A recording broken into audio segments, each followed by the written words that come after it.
Bonjour à tous, je voudrais revenir dans cette capsule vidéo un petit peu sur les représentations graphiques de fonctions linéaires. Donc, vous l'avez vu dans les exercices, pour tracer la représentation graphique d'une fonction linéaire, il suffit de connaître deux points appartenant à cette représentation graphique puisque c'est une droite.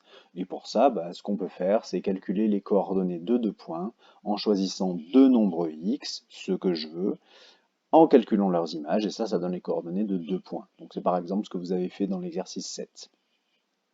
Ensuite, je place mes deux points dans mon repère et je trace la droite qui passe par ces deux points. Bon, ça, c'est la première méthode pour tracer graphiquement la représentation graphique d'une fonction.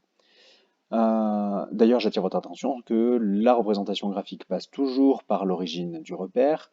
Et pourquoi? Eh bien, tout simplement parce que les fonctions linéaires sont toutes des situations de proportionnalité. Ça représente toutes des situations de proportionnalité. Et en effet, on avait vu l'année dernière que graphiquement, quand on a une situation de proportionnalité, tous les points sont toujours alignés avec l'origine. Bon, ça c'était pour la petite digression.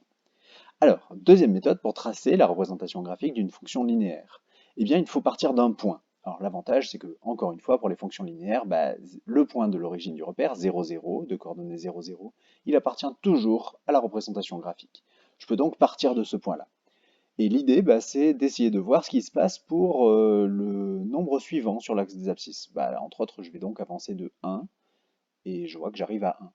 Et là, je vais essayer de revenir sur la courbe. Et pour revenir, je vois qu'il faut que je monte sur les ordonnées de 2. J'ai donc comme ça un petit escalier qui se crée. Et bien sûr, je ne suis pas obligé de partir de l'origine. Maintenant, j'ai un nouveau point et je peux renouveler ce petit escalier ici à partir de ce nouveau point. Et je vois que quand j'avance de 1, je monte toujours de 2.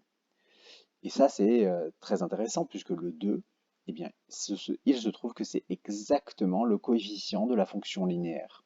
Le 2, je le retrouve ici. Et c'est bien normal, hein, à chaque fois que je choisis un nombre, je le multiplie par 2, hein, c'est ça que veut dire ce coefficient de linéarité.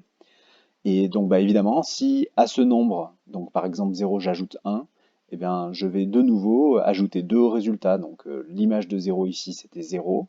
L'image de 1, c'est 2. L'image de 2, c'est 4, etc., etc. À chaque fois, je ne fais rien d'autre que ajouter 2. Et ça, c'est normal, hein, puisqu'encore une fois, c'est une situation de proportionnalité.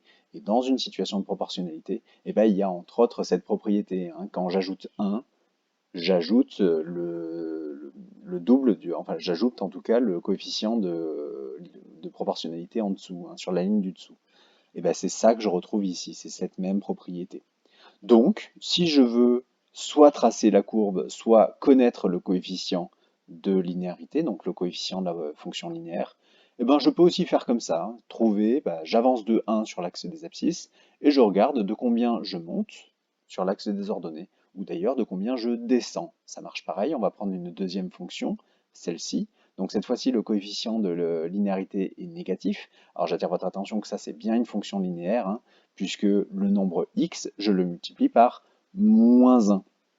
Moins 1 fois x, ça fait moins x. Donc ici, c'est bien moins 1 fois x. C'est donc bien une fonction linéaire de coefficient moins 1. Et je retrouve cette propriété, hein, si je pars d'un point de la courbe, par exemple celui-là, que j'avance de 1, eh bien je vois que je vais retrouver la courbe en, cette fois-ci, descendant de 1, c'est-à-dire en faisant moins 1 sur l'axe des ordonnées. Je passe de 3 à 2. Je fais bien moins 1. Bon voilà, je peux donc aussi lire le coefficient de linéarité, le coefficient de la fonction linéaire, sur les courbes qui sont décroissantes, les courbes qui descendent, entre guillemets. Par ailleurs, si cette fois-ci je décide d'avancer non pas de 1 mais de 2, donc je vais partir de ce point-là et j'avance de 2. J'ai avancé de 2 fois 1, hein, donc logiquement, je ne vais pas descendre juste de 1, mais cette fois-ci, je vais descendre de 2.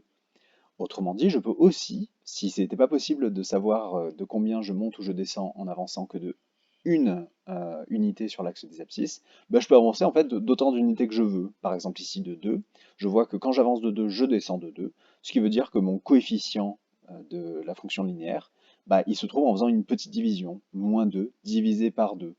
En effet, si ce nombre-là, je le divise par 2, je vais trouver moins 1, et moins 1, c'est exactement ce qui se passe quand j'avance que de 1. Et ça va me servir notamment pour les cas où le coefficient, il n'est pas entier.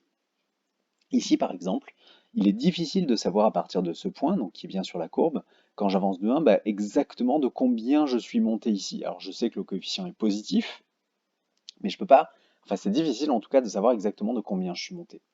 Alors pour ça, je vais choisir deux points sur la courbe, celui-là et celui-là par exemple.